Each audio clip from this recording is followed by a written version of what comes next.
সম্মানিত তারেক রহমান, আমরা হাসিনাকে যেভাবে ডিল করেছি, হাসিনাকে যেভাবে লাথি দিয়ে ভারতে পাঠাই দিছি, ঠিক সেভাবে আমরা আপনার সাথে ডিল করব। নারীদেরকে নিয়ে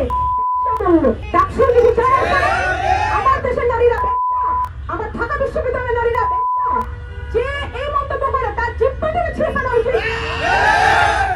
যেই নারীরা মুক্তির কথা বলে, যেই নারীরা অর্থনৈতিক স্বাধীনতার কথা বলে, যেই নারীরা বিশ্ববিদ্যালয়ে পড়াশোনা করে এবং পড়াশোনার জন্য সংগ্রাম করে, তাদের কাছে সাদিক কায়েমরা তারা সবসময় সাদিক কায়েমদের কাছে, ওই জামাতের কাছে এক একটা বেশ্যা। তারা তাদের বাপ জামাতদের পিছিয়ে নির্বাচনী প্রচারণা করে প্রত্যন্ত অঞ্চলে গিয়ে। এই জন্য শিক্ষার্থীরা তোদের ভর্তি চায়, আমাদের ভোট এই জন্য তোদেরকে দেওয়া হয়েছে। প্রত্যন্ত অঞ্চলে যেয়ে জামাতের নেতাদের প্রচারণা করে, যেই নেতারা আমার বিশ্ববিদ্যালয়ের নারীদেরকে আখ্যায়িত করে।